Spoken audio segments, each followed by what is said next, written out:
This whole movie is basically just a 100-minute ad for DoorDash.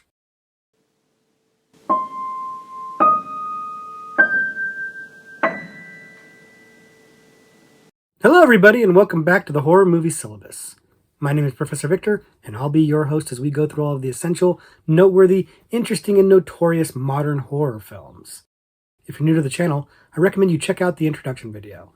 There's a link to that in the description below, and it's going to give you a pretty good sense of what we do here at the Horror Movie Syllabus.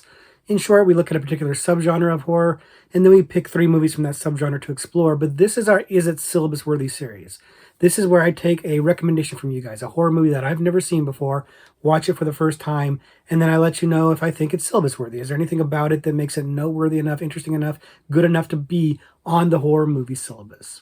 And today, the movie that we're looking at is Drop. And Drop is a really new release. It came out just a couple weeks ago, frankly, and it was recommended to me by the Rose Bride, aka my friend Sarah, who is an active commenter. So if you want to get to know Sarah, leave some comments in the comments below. And Sarah recommended this one to me because she watched it as it hit streaming, knowing that I had skipped it in the theaters. I've been trying to make an effort to see more new releases and let you guys know what I think of them in YouTube Shorts, and I skipped this one. And she told me that maybe I should go ahead and give it a chance anyways. She said that the cast was really good. She thought that the pace of the movie was really nerve-wracking, and that the premise is somewhat ridiculous, but it's still enjoyable and fun. And she compared it to the movie Trap, the M. Night Shyamalan movie from last year. And if you saw my list of the best of 2025, or 2024 rather, you saw that I have an affection for Trap. I did not put it on the list because it's a terrible movie, but it was also one of the best movie-going experiences I had last year. So I was willing to give Drop a try based on that kind of endorsement, knowing that kind of mindset, that I should go in with a Trap-style mindset, looking for kind of a so bad it's good kind of movie.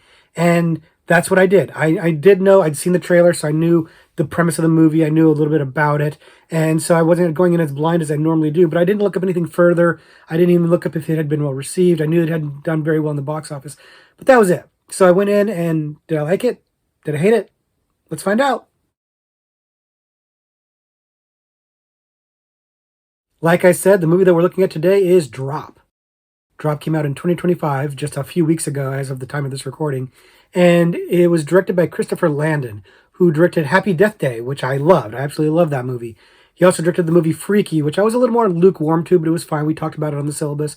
And so it could go either way, right? Like I could wind up really liking this movie, and I could really not be into it that much at all. And frankly, from the trailer, I was thinking it might be more the latter. So I wound up skipping it initially.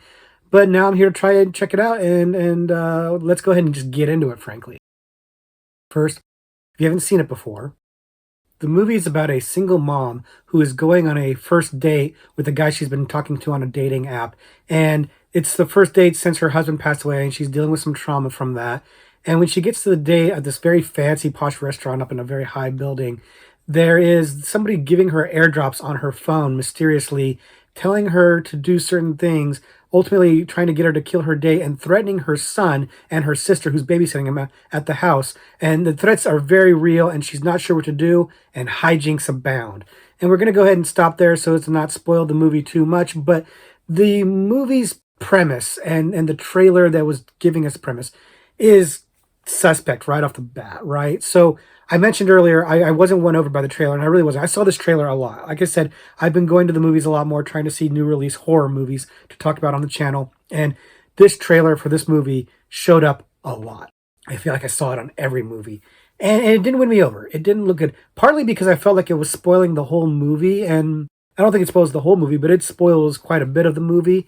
And so it looked like a premise that didn't really hold a lot of water. It was kind of a ridiculous premise that seemed needlessly convoluted. You know, this idea that somebody's going to terrorize this woman and threaten her family, threaten her child to get her to commit a murder rather than just, commit the murder.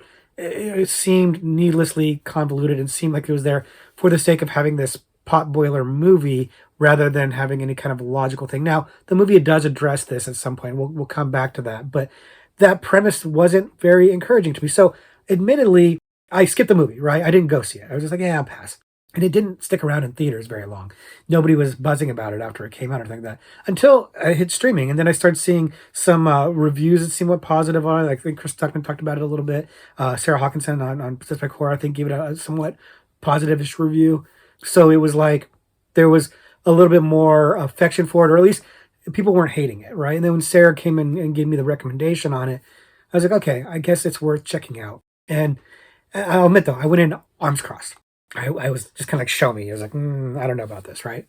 And then the first few minutes of it, I was not digging it. Like, the opening scene, it seems to be one of these, like, the movie's ending starts at the beginning thing, which is kind of a little played out, to be honest with you. At this stage, it's not terribly good. Now, the movie redeems that later on, and I'm not going to spoil that or anything like that. But that actually is not a criticism. But early on, the movie was not doing a great job of engaging me, but I started to warm up a little bit to it. And I think part of this is because of the solid pedigree of this movie. So first, we'll talk about Christopher Landon, the director. And again, I loved Happy Death Day. I think it's a great movie, and I was more lukewarm to Freaky, but he's a good director, and he's showing off skills here too. The movie is fairly dynamic for a one-setting movie, and rather relatively low-budget movie. He's got some very stylish scenes in the movie. There's a scene where there's actually multiple scenes where she goes into the bathroom, and there's like these images. He does this imagery in there to kind of show like her state of mind, and kind of some of the way the world is kind of closing in on her stuff, and kind of like the focusing on herself. And it's stylish and it's cool and it's interesting. The camera moves really well. Like, there's a lot of long takes, and the camera has a really good sense of space, and it gives us a really good sense of space too. He does a good job initially of setting up all the characters and where they're at, and how they're going to matter, and drawing attention to them in a way that didn't feel too ham-fisted, a little ham-fisted. We'll come back to that too. But the dynamic camera movement was good. And then he's got the solid cast. Like, okay, I'm not really familiar with Megan Fahey and Brendan Sklenar. I don't know who they are. Apparently they are in other things.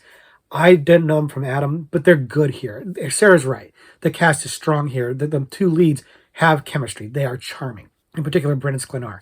He's charming. He's a good-looking guy, and he's rolling with the punches pretty well. Megan Fahey is doing a really good job with, again, a ridiculous premise, right? Like, the idea that she's being terrorized and threatened by these airdrops on her phone, and having to kind of pretend to be okay and on this date. It's not an easy thing to do, right? It's not an easy, mood to convey. And so it's not it's the thankless job. It's not easy to do. And she's doing a really good job of it. She's taking a ridiculous premise and making me buy into it by her performance. Landon keeps the tension ratcheting up by having all these things going on, like a kind of a chaotic restaurant and stuff. More on that in a minute. Like having the phone keep buzzing and buzzing and buzzing in a way it's kind of getting, like, raises the anxiety and stuff like that. It's a good build. It is a kind of a nerve-wracking pace to a degree. Sarah's, again, right on that level. Also, narratively, he does do a pretty good job of kind of putting the kibosh on ideas that somebody might have. Like, why don't you call the police? Why don't you leave the restaurant? Why don't you turn off your phone? Why don't you do this? Why don't you do that? And he has addressed all of these things of, like, the person who's manipulating her and terrorizing her has thought of these things and has figured out a way to stop her from doing all of these things. That is it a stretch? Is it a suspension of disbelief? Yeah, it really is. Again, like, why would you go through all this trouble? Just kill the dude yourself. But at least it's being addressed. I always like that when, if you try to put yourself in the character's shoes, and then you think, why won't you do this? Why won't you do that? And the movie addresses it for you. That makes me feel like I can buy into it a little bit more. And the movie looks good too. They found a really cool location. I don't know how much of it's a set and how much of it's real, but at least some of the exterior and stuff like that is real. But it's mostly taking place in this really posh restaurant. And it's a really cool space, and they use the space really well. Again, Landon doing a really good job with the camera work here, and it looks good. Again, it's not a high budget film. It's Platinum Dunes and Blumhouse, and so we know they've not spent a lot of money on that. I know people have their thoughts about Blumhouse and Platinum Dunes. I don't have that problem. I think they're perfectly fine. In fact, I like a lot of Blumhouse movies. We actually did a video on that. Plug. But the movie looks good. It looks professional. The actors are doing a good job. Everything about this is looking like a solid pedigree mainstream horror movie. There's nothing wrong with it. It's just it's still a ridiculous premise, right? And that's the thing. You've got this silly premise, and they're playing it straight. And that's probably the right instincts. but it's kind of unsustainable for like an hour and 40 minutes. It's a little bit tough to keep this tension going on what is honestly kind of a silly idea. The tension and the drama starts to feel a little forced, and it starts to feel that way a little early on. Like, you've got all these other characters, and you know that they're going to matter, right? Because they're taking their time to introduce all these characters, and they're all going to be significant in one way or another, or at least they're going to be red herrings on who's done it and everything like that. And a lot of them are just insufferable. Like the waiter that they've got, who's like a wannabe actor or comedian or whatever, he is insufferable. He is painful. It is painful every time he's on the screen. And I know that's the point. The point is that he's insufferable and he's supposed to be memorable in that way. And maybe it's supposed to be a little bit of comic relief. Didn't really work for me as comic relief, but he's just kind of insufferable. And then there's like the piano playing guy who's kind of like this boorish man who's kind of a pig, and he's a little bit of a red herring guy too that you're supposed to be thinking about, and it's pretty obvious that he's not gonna be. It's too obvious that they're kind of pointing at him, and it's just it's not like these characters that are kind of insufferable. I mean, it reflects like my worldview, if I'm being honest with you. Like, I kind of just, this is how I think people are. So the idea of using them as like comic relief or like plot devices or whatever is a little lost on me, because I'm just like, yeah, that's just what it's like to go out, right? And run into people and have to interact with people. It's like that because that's how people are, and they're terrible, right? So, like, I guess what I'm saying is I'm watching a movie that's just a really painful cringe date, right? It's a cringe date that's just going very poorly. And I'm just watching it, and I'm cringing while I'm watching it. And it's uncomfortable. And frankly, it's like a little bit annoying how like all this stuff is shaking out, because it doesn't really make a lot of sense right now. At some point, the movie does have a reveal. And I'll be honest with you, I kind of felt like the reveal, at least part of the reveal, was kind of tipped a little bit early for me based on some casting stuff. Like, I don't really want to spoil things or anything like that. Let's just say I'm a big Homicide: Life on the Streets fan. I still think it's probably the best cop show ever. And if you want to come at me with The Wire, just know that they're the same person who made both shows. So I wouldn't fight you on The Wire. But anyways, Homicide: Life on the Street is a good show, and there's a character in there that's in this movie. And if you know that, maybe it kind of spoils things a little bit. It did for me, at least. But the explanation of why this is being done to her and the justification for the convoluted plot or the convoluted scheme to get her to murder her date is kind of dumb, right? It does answer the questions of why they're doing it, but you're just like, there's got to be an easier way. There really has got to be an easier way. And then tying the plot into the woman's history of domestic violence with her husband, her deceased husband, and her job as a therapist who deals with domestic violence victims feels a little gauche, maybe a little misplaced in this movie. It's not fun. And that's the thing, right? This movie, for the most part of the running time, is not tremendously fun. It's trying to be serious and tense and, ratchet up the tension and really make like a pop boiler type movie. And it's got this, very serious domestic violence theme under it, which like gives it a gravitas, or tries to give it a gravitas, that it shouldn't and doesn't deserve. Like, this movie should be more kind of fun and maybe a little silly. And honestly, the last 10, 15 minutes of the movie, it gets there. Like, when everything gets revealed and then it goes into the last climax and everything like that, it goes a little like ham, you know what I mean? It goes fun. It goes kind of big and ridiculous, but it's a little late. It's a little late, and I wanted that sense of fun early in the movie. I'm not saying that they should have played this movie for laughs or made it a comedy or anything like that, but I think they should have had a little bit more sense of fun on that. And I think that's what ultimately was kind of making this not be the experience I wanted it to be. Because, Sarah said the cast was really good. I agree. She said that the pace was really exhilarating and nerve-wracking. I would agree. And then she said that the ridiculous premise was enjoyable like Trap. And that's where I don't agree, because I feel like they played it a little too seriously, took it a little too realistically, and not having enough fun with it. And then everybody in there was playing it straight, except for maybe one character, but I'm not going to get into that. And it lacked a certain fun for me that stopped it from being like so bad it's good. But was it good enough to be on the syllabus? Well, let's find out. So, is Drop syllabus worthy? Probably not. No, I mean, again, going for the so bad it's good subgenre is probably the right move for this movie, but it's really not that bad and it's really not that good. It's just fine. It's a fine watch. Like, I wasn't bored in the movie. I wasn't mad at the movie. I didn't have a bad time in the slightest. There's enough good stuff going on there that I had a good enough time. It's a perfectly fine way to spend your time. But that's about it, really. It's a time spender, right? There's not really anything with it in it that's going to really stick with you.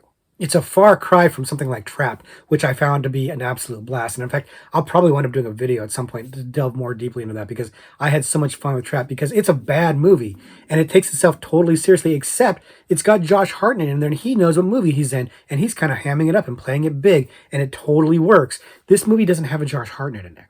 It doesn't have a character who's self-aware and knows what the movie is, except for maybe the waiter. Maybe the waiter, but I just found him to be annoying and a little too realistic, frankly. So I don't think that's it. The main leads are playing it so straight that it doesn't feel fun. And then you add this domestic violence aspect to it, it feels almost wrong to have a fun thing with it, because that winds up being kind of a plot point, and it I don't know, it just feels like a little cheap to do that. It just felt a little. I'm not like offended by it or anything like that, but it made it hard to like kind of look at it as kind of cheesy, silly fun. Whereas with Trap, I thought it was cheesy and silly completely. This movie is cheesy and silly, but it's trying not to be, to a degree that I can't really let it go and just roll with it and have fun. But I might be in the minority here, because the Rotten Tomato score is pretty good on this. And like I said, I've seen YouTubers talking about this, other YouTubers saying that they had a good time with it, right? And I did too. I didn't have a bad time. Let me be clear. I didn't have a bad time with it. It's just not an amazing movie or anything. It didn't do great box office. It's easy to see why. You wouldn't come out and tell your friends you need to see this unless you're Sarah, apparently. But it's a perfectly fine movie. But it's just not memorable enough to make an impact. And I read some of the reviews on Rotten Tomatoes, and some of the comparisons were a little hyperbolic in my opinion. People kind of calling it a Hitchcockian thriller, and no, man, it's not a Hitchcockian thriller. It doesn't even scratch the surface of that. It's not even M. Night, right? Like, is it? No, it's not even M. Night. It's not even like an M. Night level kind of thriller mystery type thing. It really isn't. The mystery is not a bad one. To me, I was able to figure it out a little earlier for reasons, but it's mostly kind of forgettable. Like, it's not. I just saw it a couple days ago, and it's not an amazing movie by any stretch of the imagination, but it is a perfectly fine way to spend the time. It's not a must-see by any stretch of the imagination, but it's definitely not an avoid either, right? It's sure, go ahead and check it out. If you're in the mood for something that's kind of fun, kind of a thriller thing, and you won't have a bad time, there are worse ways to spend your time. So that's my thoughts on Drop. Not syllabus-worthy, not a bad time, perfectly fine, but that's not enough. That's not noteworthy enough to make it on the syllabus, but thank you very much for hanging out. Thank you very much for Sarah recommending this. I didn't have a bad time, but it did miss the mark for me. It's not as good as Trap. See Trap.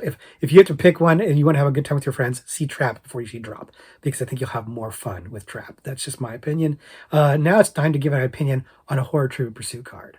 This is where I read a card live on camera. This one is a card that my cat sat on, so it's kind of bent up, but I'll straighten it out here. And I'm going to try to answer this live on camera and not cut, so you can know I didn't cheat. And because Drop is kind of really more of a psychological horror, we're going to go to the psychological category on the card. And here's the question. The last voice Paul Conroy hears on his phone in 2010's Buried belongs to whom? And that's going to be the Ryan Reynolds movie Buried, which I don't think we've talked about on the channel, and we might be talking about that on the channel in the future.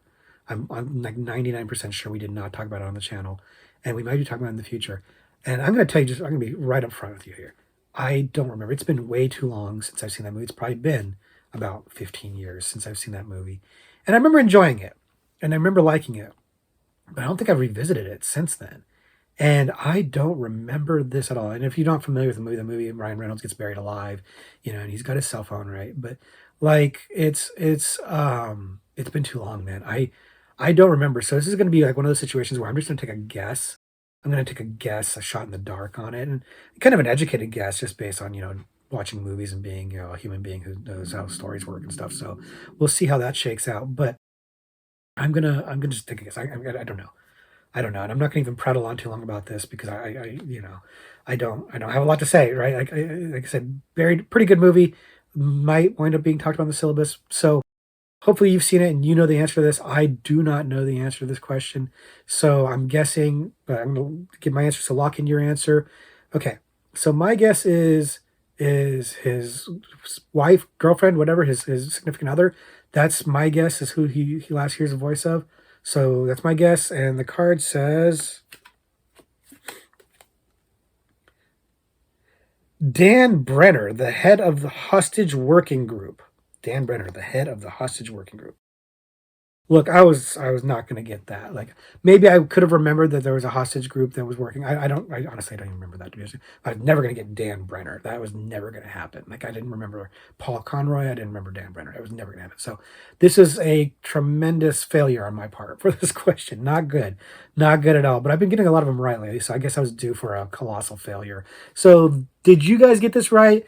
I bet a lot of you didn't. I'm betting a lot of people didn't know the answer to this one. This one is actually a legitimately hard one. We've gotten some softballs lately. I think this one was a legitimately hard one. Even if you remember the movie pretty well, I don't think you'd remember this name. So let me know if you did get it right in the comments, and let me know if you guessed wrong, like I did, in the comments as well. Also, let me know if there's other movies I should be checking out that are like Drop, that you think are worthy of being on the syllabus or worthy of my attention in a video. Maybe I'll make a video about it.